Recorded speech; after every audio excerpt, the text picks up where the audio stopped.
자, 바로 시작하겠습니다.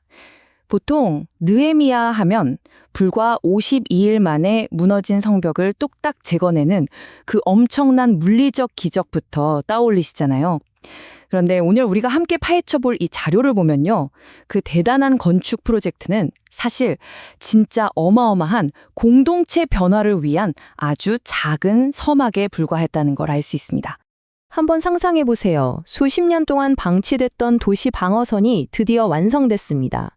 그 거대한 돌성벽이 말이죠. 보통의 리더들이라면 어떻게 했을까요?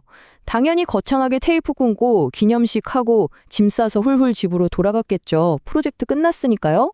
그런데 우리의 느헤미야와 리더들은 거기서 멈추지 않습니다. 대체 왜 안 돌아간 걸까요? 여기서 우리가 짚고 넘어가야 할 아주 핵심적인 포인트가 나옵니다. 진정한 의미의 회복이라는 건요, 단순히 눈에 보이는 돌덩이를 쌓아 올리는 물리적 성취, 그 이상이어야 한다는 겁니다. 생각해보세요. 겉에 튼튼한 벽이 생겼다고 그 안에 사는 사람들이 갑자기 짠! 하고 거룩해지는 건 아니잖아요. 외부 공사가 끝났다면 이제는 말씀을 통해서 진짜 깊숙한 내면의 영적 리모델링을 시작해야 할 타이밍이었던 거죠. 자, 그렇게 시간이 흘러서 7째 달이 됐는데 여기서 정말 흥미로운 일이 벌어집니다. 모든 백성들이 수문 앞 광장에 마치 짠 것처럼 한 사람같이 모여들거든요. 근데 이게 진짜 대박인 게 뭐냐면요.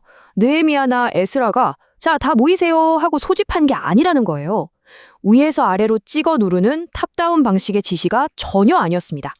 오히려 백성들이 먼저 에스라에게 찾아가서 이렇게 요구합니다. 율법책 좀 가져와 주십시오. 어떠세요? 이 장면 진짜 놀랍지 않나요? 진정한 영적인 각성은 무슨 지도자들의 기획회의에서 나오는 게 아니라 백성들 마음속 깊은 곳에서 터져나온 말씀에 대한 엄청난 갈망에서 시작됐다는 걸 완벽하게 보여주는 대목이죠. 그들 스스로가 우리가 진짜 누구인가를 너무나 확인하고 싶었던 겁니다. 그렇게 새벽부터 정오까지 무려 반나절 내내 말씀 낭독이 이어집니다. 근데 이 사람들의 반응이 정말 압권이에요.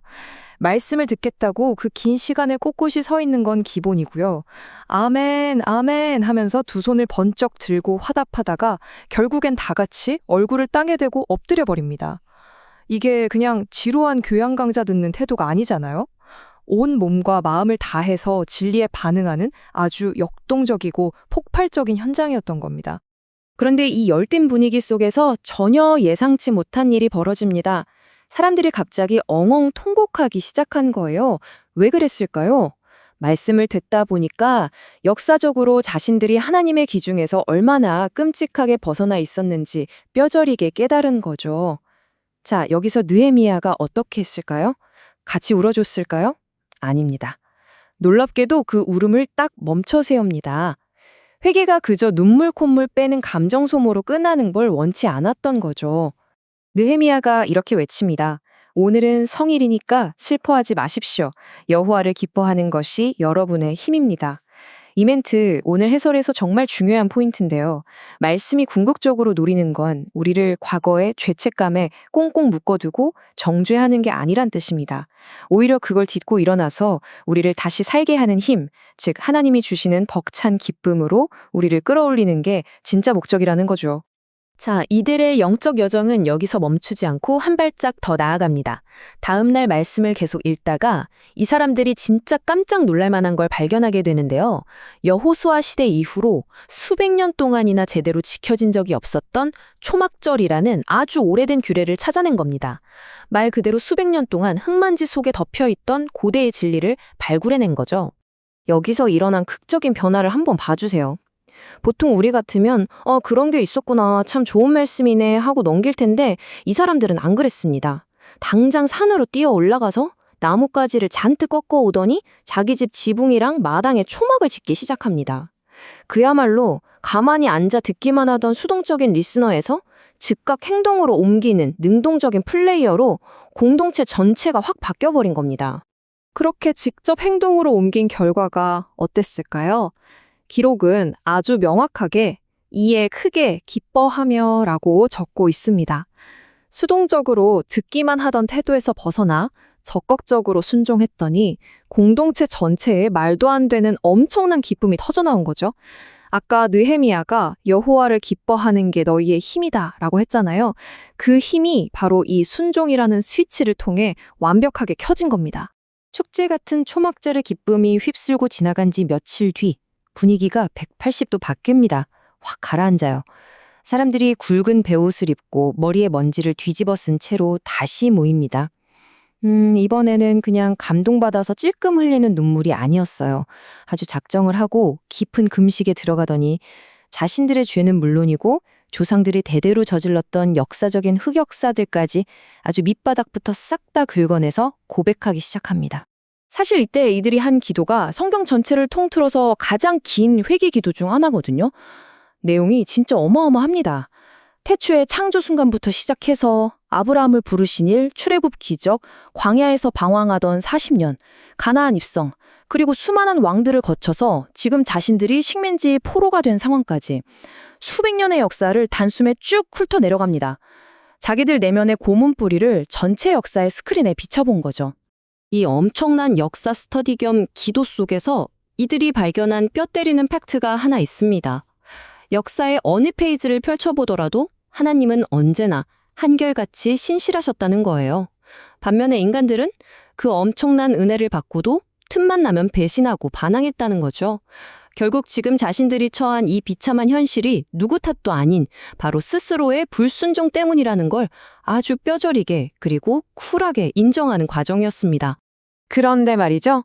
그 우울하고 캄캄한 반성의 기도 한가운데서 마치 다이아몬드처럼 빛나는 문장이 하나 툭 튀어나옵니다. 주께서는 버리지 아니하셨나이다. 와, 이거 진짜 대단하지 않나요? 이 지독한 배신의 역사 속에서도 하나님은 끝내 우리를 포기하지 않으셨다는 이 묵직한 은혜의 깨달음.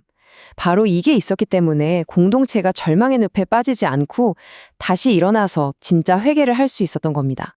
자, 여러분, 진짜 회개는요, 그냥 엉엉 울면서 내가 잘못했어 하고 감정 쏟아내는 걸로 끝나지 않습니다. 반드시 구체적인 액션 플랜이 따라와야 하거든요. 그래서 이 사람들은 아예 자기들의 결심을 문서로 쫙 뽑아냅니다. 그리고 그 위에 지도자들, 제사장들, 레위인들, 심지어 평민들까지 한 명도 빠짐없이 꾹꾹 도장을 찍어요. 확실하게 서면으로 언약을 맺은 거죠. 다시는 예전으로 안 돌아가겠다고 쐐기를 박아버린 겁니다. 이 결단문에 적힌 내용들을 보면요. 절대 무슨 뜬구름 잡는 추상적인 얘기가 아니에요. 완전 현실적입니다. 이방인과 결혼하지 않겠다는 정체성의 결단, 안식일은 무조건 지키겠다는 시간의 구별, 그리고 11조 내고 성전 부양하겠다는 지갑의 헌신까지 영적인 변화를 내 삶의 아주 구체적인 시스템으로 아예 세팅해버린 겁니다. 그리고 이 웅장한 결단문의 맨 마지막을 장식하는 문장이 뭔지 아십니까? 우리가 우리 하나님의 전을 버려두지 아니하리라. 진짜 멋지지 않나요? 이건 밖에서 적을 막아주는 돌로 된 성벽의 안전을 넘어서 이제는 우리 영혼의 베이스 캠프인 성전, 즉 하나님과의 관계를 우리 인생의 최우선순위로 두겠다는 아주 강력하고 단호한 선언이었습니다. 자, 이제 오늘 이 해설에서 다른 내용을 싹 한번 정리해 볼까요? 외부의 적을 막기 위한 방어벽은 무겁고 단단한 돌덩어리로 쌓아 올렸습니다. 맞습니다. 하지만 그 성벽 안에서 펄떡이며 살아갈 이 새로운 공동체는 결코 돌로 지어진 게 아니었어요. 그들은 오직 진리, 바로 그 말씀이라는 굳건한 토대 위에 완전히 새롭게 세워졌습니다. 그렇다면 이제 이 이야기를 우리 삶으로 한번 가져와 볼까요? 솔직히 우리는 커리어 쌓고 통장 잔고 늘리고 좋은 집 사고 이런 내 삶의 물리적인 성벽을 높게 치는 데는 정말 뼈를 갈아 넣잖아요. 하지만 한번 돌아볼 필요가 있습니다. 그렇게 번듯하고 견고한 성벽 안에 살고 있으면서도 정작 내 영혼의 상태는 방치되어 있진 않은지, 내면의 성전은 텅텅 비어 먼지만 쌓여가고 있지는 않은지 말입니다. 오늘 이 시간을 마무리하면서 여러분께 조금은 묵직한 질문 하나를 던지고 싶습니다. 여러분은 진리 앞에서, 그 말씀 앞에서 마지막으로 펑펑 울어본 게 언제이신가요? 성벽이 다 지어지고 나서야 비로소 진짜 내면의 부흥을 맞이했던 그들처럼 말이죠. 우리 삶의 진정한 영적 회복은 과연 언제쯤 시작될 수 있을지 오늘 한번 깊게 고민해 보셨으면 좋겠습니다. 함께해 주셔서 감사합니다.